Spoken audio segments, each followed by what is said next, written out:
¿Cómo le va, Carlos? Buen día, buenas tardes. ¿Qué tal? Buenas tardes, ¿cómo estamos? Bien, estamos mirando hacia el Senado, pensando un poco en esta ley de bases, bueno, con una polémica nueva, ¿no? Porque parece que el texto cambió de diputados al Senado. Bueno, sí, esta mañana el presidente de nuestro bloque, Germán Martínez, hizo una presentación al presidente de la Cámara de Diputados, señalándole que había algunas cosas que estaban modificadas, y eso no es aceptable, digamos. Los textos tienen que ser exactamente los que se aprueban. Veremos qué actitud toman. Claro. ¿Qué poroteo tienen? Si puedo preguntarlo en esos términos, Carlos, ¿qué creen que va a pasar con la ley de bases en el Senado? No, yo no hago poroteo. No hay poroteo, no hay poroteo. No, habrá, no es Sí. mi... No, no es sí, mi sí, lo entiendo, métier. lo entiendo, lo entiendo. Pero está a la vista el tema, así que el problema es este. En la Cámara de Diputados, si yo me manejaba con los discursos, ganábamos por muerte. Ajá. ¿Y qué pasó? Si yo, ¿Qué pasó después? bueno, por eso digo, pero escuchamos infinidad de discursos Sí. que decían que esta ley era mala, que no había que hacer, que había que modificarla o rechazarla y que así no se podía y que terminaba pero hay que darle al gobierno, al presidente las herramientas, lo cual es a mi juicio, un contrasentido absurdo, porque darle las herramientas para que pueda hacer algo que uno considera que está mal no parece muy razonable. No, la verdad que no. No parece muy razonable. Carlos, ¿cómo estás? Te Sí. saluda Jair Sibel. Quisiera saber cuál sería la consecuencia si se llega a comprobar que el texto de la ley base fue modificado una vez aprobado y qué herramientas institucionales tendría el bloque de Unión por la Patria, que es quien levanta las sospechas sobre esto que sucede para accionar de alguna manera. Mirá, ahí es difícil dar una respuesta seria a esa pregunta, porque ha habido una cantidad de cosas. Es decir, cuando se trató la primera vez la ley bases, fue público y notorio que hubo un dictamen que fue firmado sin el texto, pero además en el que se le introdujeron modificaciones, y sin embargo siguieron adelante.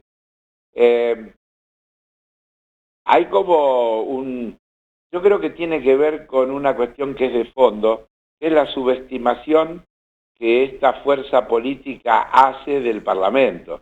El Parlamento es algo así como un trámite, una obligación que hay que cumplir porque está en la Constitución, pero que para ello no sirve para nada. Por lo tanto, los procedimientos son, digamos, fluidos, y entonces se toman todas esas licencias.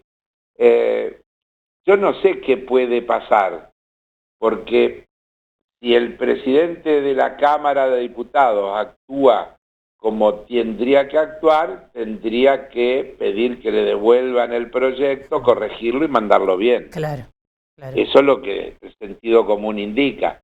Si eso no sucede, puede suceder que el Senado, tomado nota de esto que está dicho, diga, no, pero acá hay un problema, así no lo tratamos, y decida devolverlo.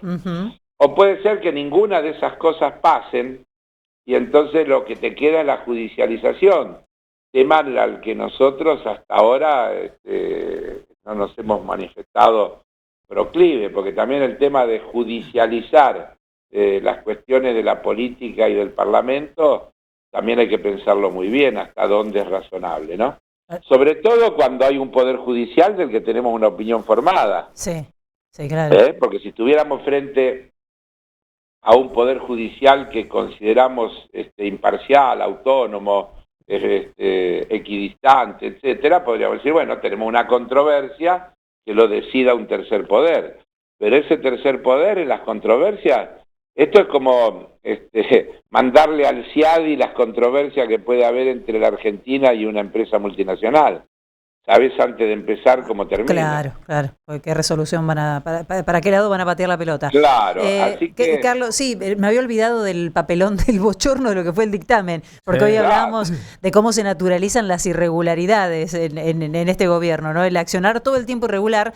Yo ayer mencionaba el fondo y las formas. En este caso son los dos un atropello, ¿no? La cuestión de fondo, que es lo que está contemplado en la ley de bases, y las formas se llevan puesta todas las instituciones. ¿Qué es lo que más le preocupa del contenido de esa ley de bases, Carlos? La ley. Toda. Claro, es que no tiene cosas buenas. En todo caso, lo que tiene esta segunda versión son cosas morigeradas que uno podría decir son un poco menos malas que en la versión original. Claro. En los bochornos me falta recordar que cuando en el tratamiento en particular de la versión 1 decidieron retirarlo, ni siquiera tenían claro que el reglamento hacía volver a foja cero. Apareció el presidente el entonces presidente del bloque, pero también apareció el ministro del Interior diciendo, no, en general ya está aprobado, lo que queda es la discusión en particular. Sí, se estaban enterando en televisión al aire de cómo era la situación, ¿no? Bochorno absoluto. Y no le pregunté todavía sobre el capítulo tabaco, digo, es un bochorno tras otro. Sí, claro. Lo del capítulo tabaco, más allá del contenido del tema, es el de la votación, ¿no? Claro. Ahí yo le puedo dar un crédito al presidente de la Cámara, aunque parezca mentira. Sí, sobre la discordancia. Estamos hablando de la discordancia entre lo que se aprobó y lo que dice el acta. A ver si lo puedo explicar. Sí. Primero, porque no era un proyecto de la Libertad Avanza, ellos lo habían sacado. En realidad fue un proyecto que lo metió el bloque de Pichetto y los radicales, contra la voluntad de los libertarios y del PRO, que no la querían. Así que yo no creo que él haya querido favorecer una votación. El problema es que, como eso se hizo medio a las disparadas, hubo muchos votos que se tomaron a viva voz. Es decir, ¿cómo se vota en la Cámara? Se vota electrónicamente estos temas. Entonces, cada uno aprieta el botoncito donde tiene dos opciones, positivo o negativo. Si te querés abstener, no votás ninguna de las dos, y cuando el presidente te pregunta, decís me abstengo. Claro. A viva voz. Sí. En esta votación hubo un montón de diputados y diputadas que por distintas razones, o porque se habían parado, porque qué sé yo, no estaban logueados. La lista de los que se le tomó el voto a viva voz fue larga. Fue muy larga. Y los que se abstuvieron fueron muchísimos, cosa que no es habitual. Hubo 78 abstenciones que lo registraron. Sí, algo así. alto. Claro. Entonces fue una votación un tanto atípica y podría suceder que se haya confundido en algún voto. ¿Y qué se hace ahora? ¿Y ahora qué hacemos? ¿Qué debería suceder? Que yo creo que se comprueba que es irregular, eso debería volverse a tratar. Claro. Pero no creo que a los libertarios les preocupe demasiado. Vuelvo a repetir, mirá que no es un proyecto de ellos. Sí, entiendo. Sí, y entiendo que generó debates incluso dentro de cada uno de los espacios. ¿Sí? Ni siquiera estoy preguntando por el contenido, ¿no? Estoy preguntando por el procedimiento tiene esta particularidad que te digo, y el altísimo número de abstenciones. Y creo, a ver, voy a explicar el presidente de la Cámara, varias veces en las votaciones, con algunos votos, dice, bueno, lo queda registrado para la auditoría, pero él toma como válido lo que tiene en la pizarra. Y en una votación tan ajustada, esos votos que él dice quedan registrados para la auditoría, es como en este caso, cambian el sentido de la votación. Me inclino a pensar que hubo un error real ahí. Me inclino a pensar subjetivamente que hubo un error real, no una intención. Bien. Carlos, esa es mi impresión. ¿Cómo estás? Quería consultarte en tu figura de dirigente cooperativo, de haber recorrido el cooperativismo argentino, ¿cuál sería el impacto del régimen de grandes inversiones que propone esta ley, sobre todo sobre el mundo pyme, el mundo cooperativo, sobre los pequeños industriales nacionales? Sí, esencialmente sobre los empresarios nacionales, yo te diría pymes y no tan pymes, claro. Porque estamos hablando de un régimen de 200 millones de dólares para arriba. Así que te das cuenta que en ese paquete, por eso incluso creo que hasta la Unión Industrial está quejándose. Y el régimen da una cantidad de privilegios, pero además yo creo que es tan nocivo. Vos sabés que, por ejemplo, una exportación hecha luego de que una inversión de esta se haga, no obliga a traer de vuelta ni un solo dólar, pueden dejarlo todo afuera si quieren. Claro.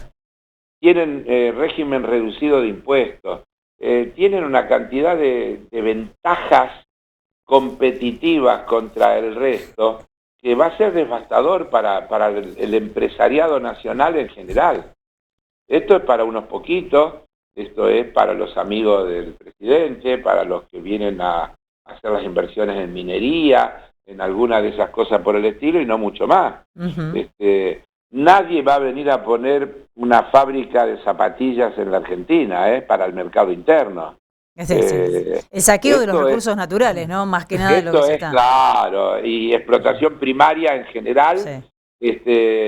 Y con algunas particularidades que yo creo que tendrían que preocuparle incluso al sector primario agrícola y ganadero. Si yo lo interpreto bien, si alguien, por ejemplo, viene y hace esta inversión y pone una fábrica de aceite de soja, tendría frente a Vicentín y a las otras grandes unas ventajas enormes. Bueno, pero veo cómo es esto, ¿no? Algunos sectores perdieron la capacidad de ser críticos, aparentemente. Estamos viendo cuando les aprieta el zapato vas a ver. Vos viste, yo leía el otro día al presidente de la Cámara de la Construcción. Sí. Y él dice, es una nota interesante, o él dice, nosotros en general apoyamos las ideas de este gobierno, pero esto que nos están haciendo es imposible de soportar. Sí. Es decir, que son liberales, pero mientras no le toque a ellos, ¿va? Claro. Está bien para los demás, pero no, siempre y cuando a nosotros no nos hagan esto que nos están haciendo. Carlos, gracias por recibirnos hoy. Le mandamos un abrazo. Un abrazo, chao. Gracias. Carlos Heller, hablando de la ley.